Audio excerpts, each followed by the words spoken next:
Hello मेरे दोस्तों। Usually हमारे क्लाइंट्स को हम 3 कैटेगरीज में डिवाइड कर सकते हैं। क्या है ये कैटेगरीज? Let me explain. और इस वीडियो से कुछ सीखे उससे पहले, मैं हूं भाविन, सर्टिफाइड फाइनेंशियल प्लानर, और आप देख रहे हैं YouTube channel the art of wealth building, आपका 1 point destination to seek an unbiased consultation on personal finance. मान लेते हैं 3 फ्रेंड्स हैं, राम, गोपाल और अक्षय।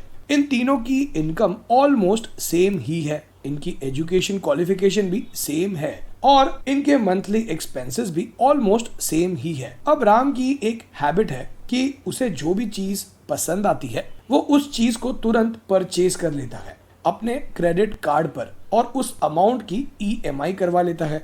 और जैसे कि मैंने कहा, ये उसकी हैबिट है। जैसे कि फिलहाल उसके क्रेडिट कार्ड पर कुछ 8 से 10 EMIs चल रही है। उसके एप्पल वॉच की EMI, नए आईफोन की EMI, लेटेस्ट लैपटॉप, घर के लिए नया TV, home theatre, AirPods, gym का मेंबरशिप, वेकेशन लोन की EMI। मतलब वो मॉल जाता है और बिना किसी प्लानिंग के और बिना ये समझे कि उसे उस चीज की जरूरत है भी या नहीं, वो बस परचेज कर लेता है और उस अमाउंट को EMI में कन्वर्ट करवा लेता है। और यूजुअली ये EMIs ना 9 मंथ्स से लेकर 24 मंथ्स की होती है और इन EMIs का अमाउंट कुछ ज्यादा नहीं होता, जैसे 5000 और 8000 के बीच।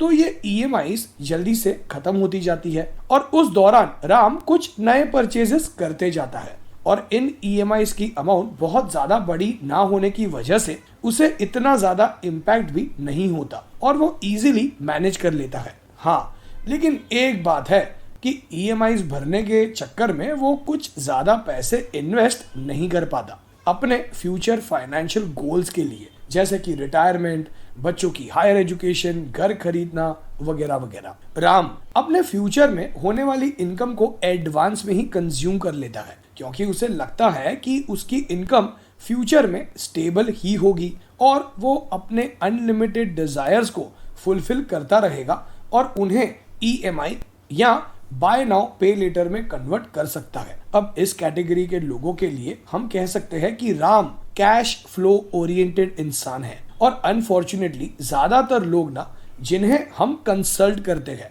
वो कैश फ्लो ओरिएंटेड लोग ही होते हैं, and this is because of the loans that are easily available। Ram जिसकी हमने अभी बात की, उसकी एज है अराउंड 33 ईयर्स, उसके हाउस होल्ड एक्सपेंसेस है अराउंड 35,000 रुपीज पर मंथ। अब अगर उसे 55 की एज में रिटायर होना है तो 7% इन्फ्लेशन के हिसाब से उसकी एज 55 ईयर्स के होने पर ये एक्सपेंसेस बढ़कर हो जाएंगे 1,55,000 रुपीज पर मंथ। और अगर वो 85 की एज तक सरवाइव करता है तो एज 55 से लेकर 85 तक यानी 30 इयर्स के लिए उसकी इनकम नहीं रहेगी, लेकिन महंगाई यानी इन्फ्लेशन तो रहेगा ना।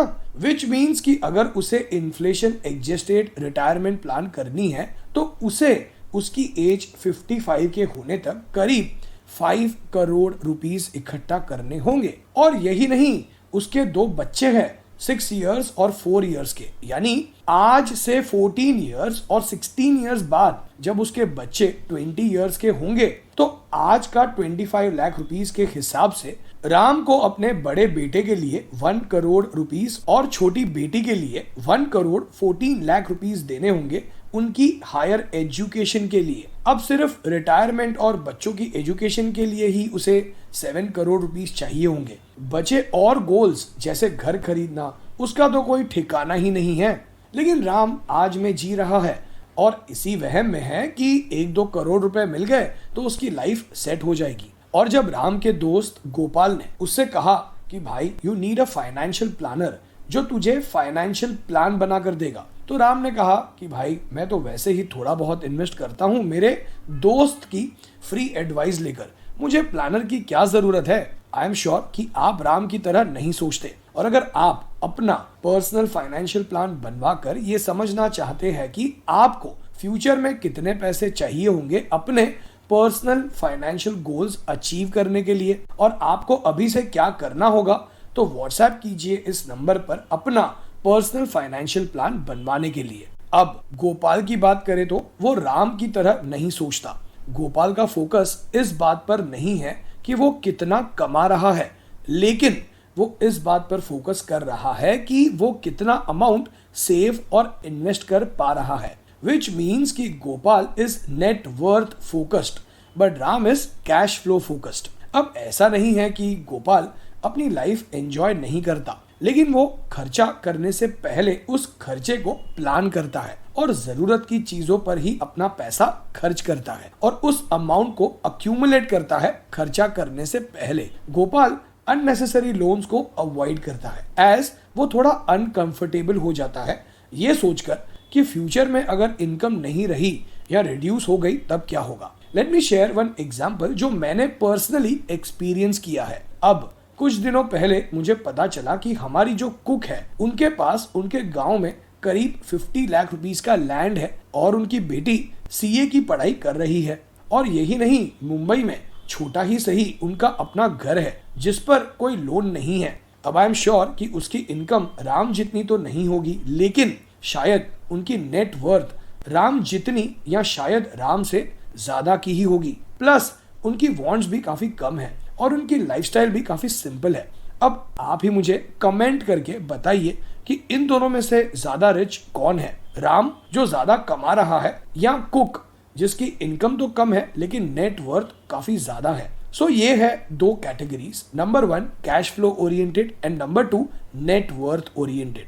यूजुअली ऐसा देखा गया है कि जिन लोगों का माइंडसेट कैश फ्लो ओरिएंटेड होता है वो ज्यादातर डेट ट्रैप यानी कर्जे की जाल में फंस जाते हैं, और दूसरी ओर जो लोग नेट वर्थ पर अपना फोकस रखते हैं वो अच्छी वेल्थ क्रिएट करने के साथ साथ फाइनेंशियल फ्रीडम भी आसानी से अचीव कर पाते हैं। So now let's talk about the third category and that is cash flow plus net worth committed. अब कुछ हद तक मैं भी इसी कैटेगरी में आता हूं and let's try to understand this with simple example of Akshay. Akshay भी गोपाल की तरह अपने एक्सपेंसेस प्लान करता है और जरूरत की चीजों पर ही खर्चा करता है, लेकिन वो ये कंपैरिजन करता है कि किस सिचुएशन में अपने पैसे देना सही होगा और किस सिचुएशन में क्रेडिट या लोन पर लेना सही होगा। जैसे फॉर एग्जाम्पल अभी कुछ दिनों पहले दिवाली पर अक्षय ने अपना फोन चेंज किया जो काफी पुराना था और उसे अब नए फोन की रिक्वायरमेंट थी। अक्षय ने स्टोर मैनेजर से पूछा कि क्या कैश देने पर कुछ और डिस्काउंट होगा, लेकिन स्टोर मैनेजर ने मना कर दिया और अक्षय के क्रेडिट कार्ड पर उसे 6,000 रुपीज का कैश बैक मिला। प्लस क्रेडिट कार्ड कंपनी से उसे कुछ पॉइंट्स भी मिले और इस ट्रांजैक्शन पर उसे कोई प्रोसेसिंग फी भी नहीं देनी पड़ी। प्लस उसे 9 मंथ्स के लिए इंटरेस्ट फ्री EMI भी मिली। अब ऐसी सिचुएशन में अक्षय का क्रेडिट कार्ड पर EMI लेना लेकिन जरूरत की चीज पर वैलिड था। सो इस कैटेगरी के लोगों के पास नॉर्मली बैंक अकाउंट में पैसे अवेलेबल होते हैं,